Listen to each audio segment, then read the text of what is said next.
Hello everyone, welcome to Education Rise. आप सभी का एक बार फिर से स्वागत करता हूं एक नए वीडियो में। और आज की इस क्लास में हम गोस्वामी तुलसीदास जी की जो रचना है लक्ष्मण मूर्छा और राम का विलाप, हिंदी का ये चैप्टर है, 8वां चैप्टर, क्लास 12 के लिए। तो इसका जो नेक्स्ट जो पद है वो हम पढ़ेंगे। हमने कवितावली जो है वो उसे पहले ही पढ़ लिया है और गोस्वामी तुलसीदास जी के बारे में भी हम जान चुके हैं। लक्ष्मण मूर्छा और राम का विलाप, इसके हम 3 पद पढ़ चुके हैं। तो आइए आगे बढ़ते हैं और आज हम चौथा पद इसमें पढ़ेंगे। सबसे पहले तो हम इसमें यहाँ पर पढ़ेंगे जो आपका जो टेक्स्ट दिया हुआ है उसको पढ़ेंगे और उसके बाद में फिर हम इसके कठिन शब्दार्थ देखेंगे। उसके बाद हम इसकी व्याख्या करेंगे, सप्रसंग व्याख्या हम यहाँ पर करेंगे। तो आइए सबसे पहले शुरू करते हैं। पहले तो मैं आपको यहाँ पर टेक्स्ट पढ़ के सुना देता हूँ। लिखा है चौथा पद है, 3 पद हम पहले ही कंप्लीट कर चुके हैं। अगर आपने वो वीडियो नहीं देखा तो ऊपर आई बटन पर और इस वीडियो के डिस्क्रिप्शन में दोनों जगह मैं लिंक दे दूंगा, आप उस वीडियो को जरूर देख लीजिए। और हमारी पूरी प्लेलिस्ट आप एक बार विजिट जरूर करिए, आपको सारे चैप्टर्स मिल जाएंगे। चलिए तो शुरू करते हैं। चौथा पद क्या कहते हैं, यहाँ पे गोस्वामी तुलसीदास जी लिखते हैं कि अब अपलोकूं शोकूं सुत तोरा, सही ही निठुर कठोर उर मोरा, निज जननी के एक कुमारा, तात तासु तुम प्राण आधारा, सौंपे सी मोही तुम ही गही पानी, सब विधि सुखद परम हित जानी, उतरूं कहा देहूं तेई जाई, उठी किन मोही सिखावऊं भाई, बहुविधि सोचत सोच विमोचन, सवत सलील राजीव दल लोचन, उमा एक अखंड रघुराई, नरगति भगत कृपाल दिखाई। तो यहाँ पर देखिए क्या कहा गया है कि अब यानी अब राम जो है वो लक्ष्मण के मूर्छित हो जाने पर जो है विलाप करते हुए कहते हैं अपलोकों का मतलब होता है अपयश, है ना, बदनामी। शोकों सुत तोरा, शोकों का मतलब होता है शोक यानी दुख, और सुत यानी पुत्र, तोरा यानी तुम्हारा। सही का मतलब होता है सहन करना, है ना। निठुर यानी निष्ठुर, कठोर, उर मोरा, उर यानी हृदय, मोरा यानी मेरा। तो अब मेरे हृदय को ये कठोर निष्ठुरता सहन करनी पड़ेगी। निज जननी के एक कुमारा, निज का मतलब होता है अपना, है ना। निज मतलब अपना, खुद का, जननी यानी माता के एक कुमारा यानी एक कुमार, माता का एक पुत्र, कुमारा यानी पुत्र, ठीक है। तात तासु तुम प्राण आधारा, तासु मैंने उसके, तासु का मतलब होता है उनके, तुम उनके एकमात्र प्राण हो, है ना। प्राण यानी तुम जीवन हो, या जीवन का आधार हो, आधार यानी आधार, सहारा हो। तुम अपनी माता के एकमात्र पुत्र हो और तुम अपनी माता के जीवन का आधार हो। सौंपे सी मोही तुम ही गही पानी, सौंपे सी यानी सौंपा था, मोही यानी मुझे, तुम ही यानी तुम्हारा, गही यानी पकड़ करके, पानी यानी हाथ। तुम्हारी माता ने मुझे जब तुम्हें सौंपा था तो तुम्हारा हाथ पकड़ के सौंपा था। सब विधि सुखद परम हित जानी, सब विधि का मतलब ये होता है कि सभी तरह से, है ना, सभी तरह से सुखद, सभी तरह से अच्छा जान करके, सुखद जान करके, परम हित जानी, अच्छा जान करके जो वो मुझे सौंपा था। उतरूं कहा देहूं तेई जाई, उतरूं का मतलब होता है उत्तर, उतरूं कहा देही, कहा मैंने क्या, देही का मतलब होता है दूंगा। अब मैं तुम्हारी माँ को क्या उत्तर दूंगा, क्योंकि आप लक्ष्मण जो है वो मूर्छित पड़े हैं और राम जी जो है वो विलाप करते हुए कहते हैं कि मैं अब तुम्हारी माता को क्या जवाब दूंगा। तेही का मतलब कहते हैं उनको। उठी किन मोही सिखाओ भाई, अब अपने भाई को कहते हैं कि तुम उठ करके मुझे सिखाते क्यों नहीं। बहुविधि सोचत सोच विमोचन, बहुविधि का मतलब होता है अनेक प्रकार से, बहुविधि अनेक प्रकार से, और सोचत का मतलब होता है चिंतित हैं, सोच रहे हैं, सोच विमोचन, भगवान राम जी जो है चिंता दूर करने वाले, यहाँ पर विचार कर रहे हैं, चिंता कर रहे हैं लक्ष्मण के मूर्छित हो जाने पर। संवत सलील राजीव दल लोचन, और इसके यहाँ पर क्या कहते हैं कि संवत का मतलब होता है टपकना, है ना, टपकता है, सलील यानी पानी, यानी कि आंसू आंखों से टपक रहे हैं। राजीव दल लोचन, राजीव दल लोचन का मतलब होता है कमल की पंखुड़ियों के समान उनके जो लोचन यानी नेत्र हैं, उन नेत्रों से लगातार सलील यानी पानी जो है वो स्रवत यानी टपक रहा है। उमा एक अखंड रघुराई, उमा का मतलब होता है पार्वती, और यहाँ पर अखंड का मतलब होता है संपूर्ण, ठीक है। उमा यानी पार्वती और अखंड मतलब संपूर्ण। नर गति, नरगति का मतलब होता है मनुष्यों के जैसा आचरण। भगत कृपाल, भगत कृपाल का मतलब होता है कि भक्तों पर कृपा करने वाले भगवान राम। तो ये हमने कठिन शब्दार्थ देखे और अब हम करेंगे इसकी सप्रसंग व्याख्या। सबसे पहले आपको संदर्भ लिखना है। संदर्भ में आप लिखेंगे कि प्रस्तुत काव्यांश हमारी पाठ्य पुस्तक आरोह में संकलित कवि गोस्वामी तुलसीदास की रचना लक्ष्मण मूर्छा और राम का विलाप शीर्षक से लिया गया है। प्रसंग में लिखेंगे कि इस अंश में लक्ष्मण के मूर्छित होने पर राम लक्ष्मण को गले लगा करके करुण विलाप कर रहे हैं। लक्ष्मण जब मूर्छित हो जाते हैं उस समय राम जी विलाप करते हुए ये सारी बातें बताते हैं। लिखेंगे आप यहाँ पे कि लक्ष्मण के मूर्छाग्रस्त होने पर विलाप करते हुए राम कहते हैं कि हे पुत्र, लक्ष्मण को संबोधित करते हुए कहते हैं कि अब मुझे अपयश सहन करना पड़ेगा ना। क्या कहते हैं, अब अपलोकूं शोकूं सुत तोरा। अपलोकूं यानी अपयश, शोकूं यानी तुम्हारा शोक, तुम्हारा दुख, क्योंकि वो मूर्छित पड़े हैं तो एक प्रकार से दुखी हैं भगवान राम जी। तो कहते हैं कि अब मुझे जो है वो दो चीज़ें सहन करनी पड़ेगी, है ना। अब पत्नी के अपहरण का अपयश और तुम्हारे छूटने का यह शोक, दोनों मेरे इस निष्ठुर और कठोर हृदय को सहने ही होंगे। आगे क्या कहते हैं कि तुम अपनी माता के एकमात्र पुत्र थे, हे भाई तुम उसके प्राणाधार थे, तुम उसके प्राणों के आधार थे। सब प्रकार सुखदाई और परम हितैषी जान करके उसने तुम्हारा हाथ पकड़ करके मेरे हाथ में दिया था। क्या कहते हैं कि निज जननी के एक कुमारा, तुम अपनी माँ के एकमात्र पुत्र हो। तात तासों तुम प्राण आधारा, हे तात तुम उसके प्राणों के आधार हो। सौंपे सी मोही तुम ही गई पानी, उन्होंने मुझे जो है तुम्हारा हाथ पकड़ करके सौंपा था। क्या जान करके, सब विधि सुखद परम हित जानी, सभी तरह से सुखद और हितैषी जान करके मुझे तुम्हारा हाथ तुम्हारी माँ ने सौंपा था। उतरूं कहा देऊं तेई जाई, अब मैं उनको क्या उत्तर दूंगा। उठी किन मोही सिखाओ भाई, हे भाई तुम उठ करके मुझे सिखाते क्यों नहीं, मैं उन्हें क्या उत्तर दूंगा। क्या कहते हैं, अब मैं उनको जाकर क्या उत्तर दूंगा, हे भाई तुम उठकर मुझे समझाते क्यों नहीं हो। आगे क्या कहते हैं, लिखा है कि बहुविधि सोचत सोच विमोचन, स्रवत सलील राजीव दल लोचन। और यहाँ पर क्या कहते हैं कि संसार को शोक से मुक्ति देने वाले राम अनेक प्रकार से शोक कर रहे हैं। उनके कमल की पंखुड़ियों के समान नेत्रों से आंसू बह रहे हैं।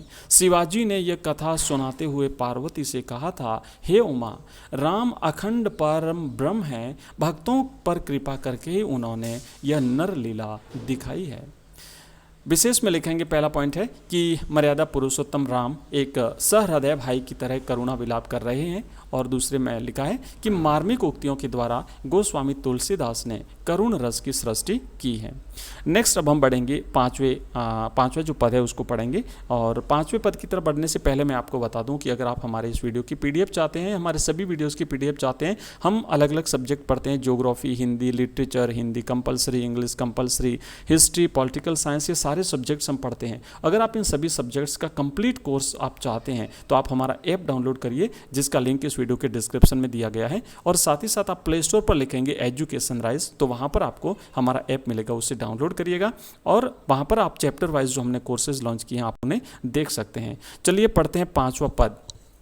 पांचवा पद में एक बार पढ़ के आपको सुना देता हूँ। क्या लिखा है कि प्रभु प्रलाप सुनी कान बिकल भय वानर नीकर, आई गयऊँ हनुमान जिमी करुणा महबीर रस। हरखी राम भेटेऊँ हनुमाना, अति कृतज्ञ प्रभु परम सुजाना, तुरत वेद तब कहीं उपाय, उठी बैठे लक्ष्मण हरसाई। हृदय लाई प्रभु भेटेऊ भ्राता, हर के सकल भालू कपि भ्राता। कपि पुनि वेद तहाँ पहुँचावा, जेहि विधि तबही ताई लई आवा।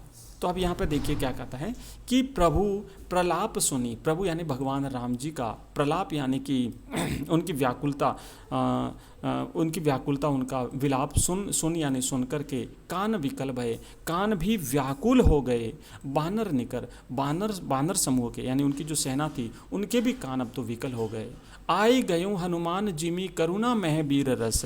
और जिस प्रकार करुणा का मतलब होता है करुणा, है ना। तो मैं का मतलब होता है मैं। तो यहाँ पर आगे हम बढ़ते हैं, इसके कठिन शब्दार्थ पहले देख लेते हैं। हरखी राम भेटेऊ हनुमाना। हरखी का मतलब होता है हर्षी यानी प्रसन्न होकर के, भेटेऊ का मतलब होता है गले लगाना। अब जब हनुमान जी वहाँ पर संजीवनी बूटी लेकर के आए तो भगवान राम जी ने उन्हें गले लगा लिया, हनुमान जी को गले लगा लिया। अति कृतज्ञ प्रभु परम सुजाना। कृतज्ञ का मतलब होता है कृतज्ञता, है ना, किसी के प्रति आभार जताना, कृतज्ञता। और सुजाना का मतलब होता है चतुर। तुरत वेद तब किन्नी उपाई। वेद का मतलब होता है वेद्य। वेद्य जिसने लक्ष्मण को जीवित पुनः जो है वो मूर्छा से बाहर लाए थे, उसका नाम था सुसेन, है ना। सुसेन जो वेद्य था उसने इन्हें बाहर लाया था। उपाय का मतलब होता है कि उपाय करके, उपचार करके। उठी बैठे लक्ष्मण हर्षाई। और इस प्रकार लक्ष्मण जो है वो हंसते हुए उठ बैठे। तुरंत वेद तब किन्नी हो गया। हृदय लाई प्रभु भेटेऊ भ्राता। हृदय लाई यानी हृदय से लगा करके, भेटेऊ का मतलब होता है आलिंगन करना, है ना। भ्राता यानी भाई को। हर से सकल भालू कपि भ्राता। भ्राता का मतलब होता है समूह। तो सारा का सारा समूह था ये दोनों भाइयों को गले लगते हुए देख करके हर्षित हो गया।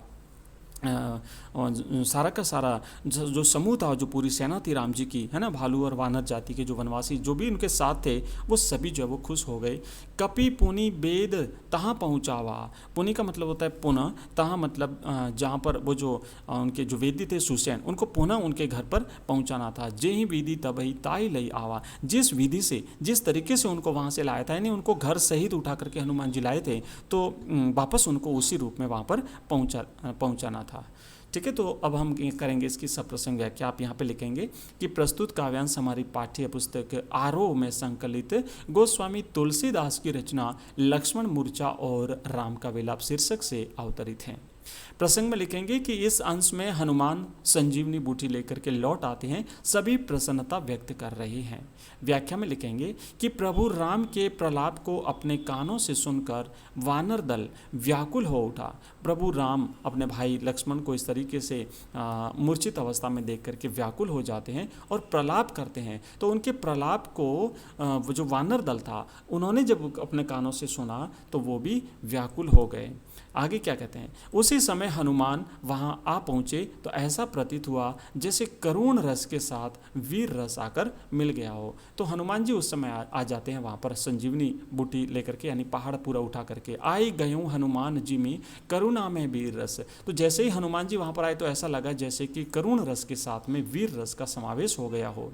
हरखी राम भेटेऊ हनुमाना अति कृतज्ञ प्रभु परम सुजाना। तो भगवान राम जी ने हनुमान जी को गले लगाया, राम प्रसन्न होकर के हनुमान से गले मिले। अत्यंत चतुर प्रभु राम हनुमान के प्रति अत्यंत कृतज्ञता अनुभव कर रहे थे। तब वेदिराज सुसेन ने तुरंत ही मूर्छित लक्ष्मण को दवा दी और वह प्रसन्न होकर उठकर बैठ गए। लक्ष्मण जो है वो पुनः जो है वो होश में आ गए। राम ने अपने भाई लक्ष्मण को वक्ष स्थल से लगाकर उनसे भेंट की। वानरों और भालुओं का समस्त समूह हर्षित हो उठा। तत्पश्चात हनुमान ने वेद्य सुसेन को उनके स्थान पर उसी प्रकार पहुंचाया जिस प्रकार वह उनको वहां से लेकर के आए थे। यानी कि लक्ष्मण के मूर्छित होने पर हनुमान जामवंत के कहने पर लंका से वेद्य सुसेन को उसके घर सहित उठा लाए थे। अब यहाँ पे लिखेंगे आप विशेष में लिखेंगे कि शोक और करुणा की धारा के मध्य हनुमान अकस्मात ऐसे प्रकट हुए मानो करुण रस में अचानक वीर रस प्रकट हो गया हो। और आपको इसमें लिखना है दूसरे में कि लक्ष्मण के स्वस्थ होने पर भगवान राम सहित वानर भालुओं का समुदाय हर्षित हो गया। अब आगे बढ़ेंगे और छठा प्रश्न हम यहाँ पर करेंगे। ठीक है, यह वृतांत दशानन सुनेऊ अति विषाद पुनि पुनि सिर धुनेऊ। व्याकुल कुंभकर्ण पही आवा विविध जतन करी ताही जगावा। जागा निसीचर देखिए कैसा मानव कालू देह धरी बैसा। कुंभकर्ण बुझा कहूँ भाई काहे तब मुख रहे सुखाई। तो अब देखिए, जब ये बात कि लक्ष्मण पुनः जो है वो होश में आ गए हैं और मूर्छित अवस्था को छोड़ करके और उसे जो है वो सुसेन ने उसका उपचार किया है, तो ये बात जब दशानन ने यानी रावण ने सुनी, है ना, ये वृतांत है। ये वृतांत यानी ये जो कथा थी और ये जो समाचार था, ये जब दशानन यानी रावण ने सुनी यानी सुना, ठीक है ना, तो तब अति विषाद पुनि पुनि सिर धुनेऊ। तो बहुत ही ज़्यादा दुख से भर करके बार बार, पुनि पुनि का मतलब होता है बार बार, सिर धुनेऊ यानी अपने सिर को पीटने लगा। व्याकुल कुंभकर्ण पही आवा। अब वो व्याकुल यानी व्याकुल होकर के पही यानी पास में, है ना, वो रावण दशानन अपने कुंभकर्ण के पास में जो वो पहुंचा। कुंभकर्ण जो कि अभी सो रहा था, नींद में था, आवा यानी आया। विविध जतन करी ताही जगावा। तो विविध जतन का मतलब होता है अलग अलग प्रयत्न करके, करी यानी करके, ताही यानी उसको, जगावा यानी जगाया। जागा निशिचर देखिए कैसा। अब उसने क्या किया, निशिचर का मतलब होता है रात्रि में विचरण करने वाले, जागा यानी वो जागा, है ना, वो जागा। उसका भाई जो कुंभकर्ण था वो वहाँ पर जागता है। और मानव काल देह धरी वैसा, और दिखाई कैसे दिया, कैसा दिखाई देता, जैसे मान लो साक्षात काल, काल यानी मृत्यु जो है वो जागी हो, है ना, देह यानी शरीर, धरी यानी धारण करके वैसा दिखाई दिया। आगे कहते हैं कुंभकर्ण बुझा कहूँ भाई। कुंभकर्ण ने बुझा यानी पूछा, कहूँ भाई, है ना, अपने भाई से पूछा, काहे तब मुख रहे सुकाई, तुम्हारा मुंह सूख क्यों रहा है, क्या कारण है, क्या तकलीफ है तुम्हें। तो आइए अब हम करेंगे सप्रसंग व्याख्या। सबसे पहले आप लिखेंगे संदर्भ। प्रस्तुत काव्यांश हमारी पाठ्य पुस्तक आरोह में संकलित कवि गोस्वामी तुलसीदास की रचना लक्ष्मण मूर्छा और राम का विलाप शीर्षक से लिया गया है। प्रसंग में लिखेंगे कि इस अंश में लक्ष्मण के स्वस्थ होने का समाचार सुनकर रावण सिर धूंधता हुआ कुंभकर्ण के पास आ जाता है। नेक्स्ट है व्याख्या। अब यहाँ पर व्याख्या हम करेंगे कि सुषेण वैद्य के उपचार से लक्ष्मण के ठीक होने का वृत्तांत यानी समाचार रावण ने सुना तो वह अत्यंत दुखी हुआ और बार बार अपना सिर पीटने लगा। व्याकुल होकर वह कुंभकर्ण के पास पहुंचा और अनेक उपाय करके उसको जगाया। जागने पर वह राक्षस कुंभकर्ण ऐसा प्रतीत हुआ जैसा मृत्यु शरीर धारण कर साक्षात आकर उपस्थित हुई हो। कुंभकर्ण ने रावण से पूछा, हे भाई बताओ तुम्हारा मुंह किस कारण सूख रहा है।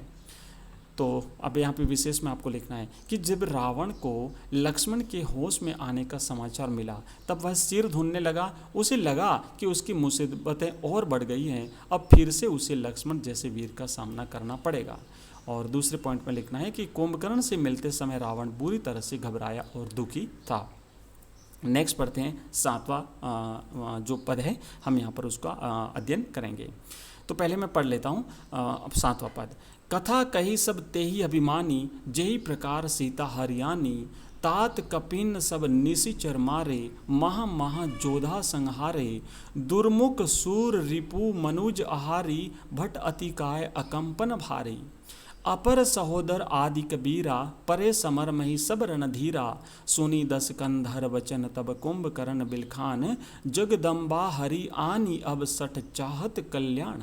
अब देखिए क्या कहते हैं कि कथा कही सब तेहि अभिमानी। तो सारी की सारी जो कथा थी, जो सब कुछ बात थी, है ना, लक्ष्मण के होश में आने की और इससे पहले जो युद्ध हुआ उस युद्ध की सारा समाचार रावण ने अपने भाई कुंभकर्ण को सुना दिया। अभिमान पूर्वक कैसे सुनाया, अभी घमंड से भर करके अभिमान पूर्वक। जय ही कृपा जय ही प्रकार सीता हरियाणी। तो जिस तरीके से उसने सीता का अपहरण किया था वो भी सुनाया।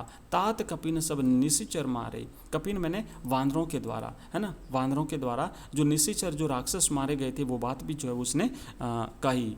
और महा जोधा संगारे, जोधा यानी योद्धा, संगारे यानी मृत्यु को प्राप्त हुए, मार डाले गए।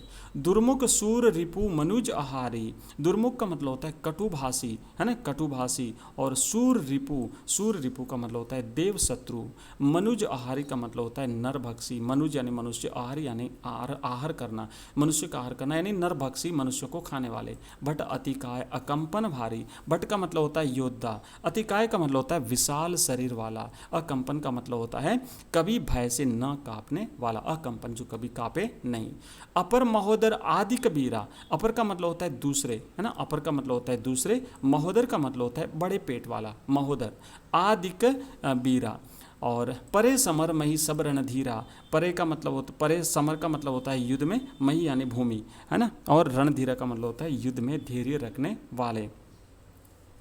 आगे क्या कहते हैं, सुनी दस कंधर वचन, तो सुनी यानी सुन करके, दस कंधर यानी उस रावण के वचनों को सुन करके, वचन यानी बातों को सुन करके, तब कुंभकर्ण बिलखान, तो कुंभकर्ण व्याकुल हो उठा ना, बिलखान मैंने व्याकुल हो जाना। जगदम्बा हरि, जगदम्बा का तूने हरण किया, यानी कि सीता माता का तूने हरि यानी हरण किया, आनी हरण करके लाया, हरि आनी है ना, हरण करके लाया। अब सठ चाहत कल्याण, और अब मूर्ख, सठ यानी मूर्ख, चाहत यानी चाहता है, कल्याण यानी अपना कल्याण, अपना सुख चाहता है, अपना हित चाहता है, अपनी भलाई चाहता है। ठीक है, चलिए तो करते हैं सप्रसंग व्याख्या। सबसे पहले लिखेंगे कि उपर्युक्त काव्यांश गोस्वामी तुलसीदास कृत रामचरितमानस से उद्धृत हैं। पाठ्य पुस्तक आरोह में संकलित लक्ष्मण मूर्छा और राम का विलाप शीर्षक से लिया गया है। इस अंश में रावण की व्याकुलता और कुंभकर्ण की वेदना प्रकट हो रही है। व्याख्या में लिखेंगे कि तब रावण ने, जब ये बात सुनी ना, तो रावण ने अभिमान पूर्वक वह सारी कहानी बताई कि वह किस तरह सीता का अपहरण कर लाया था। उसने कहा, तब राम से युद्ध छिड़ने पर वानरों ने सभी राक्षसों का वध कर दिया और बड़े बड़े राक्षस योद्धाओं को मार डाला।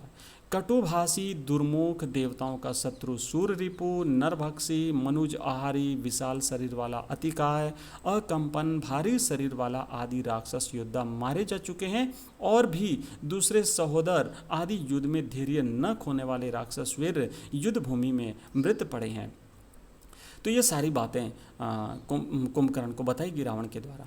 रावण की इन बातों को सुनकर के कुंभकर्ण बिलक उठा। उसने कहा, हे मूर्ख, तू जगत जननी सीता का अपहरण कर लाया है, अब भी अपना कल्याण चाहता है, अर्थात अब तेरा बचना संभव नहीं है।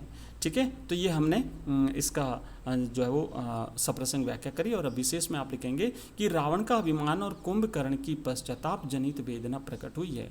दूसरे पॉइंट में लिखना है कि कुंभकर्ण ने जान लिया कि जगत जननी सीता के अपहरण से सर्वनाश सुनिश्चित है।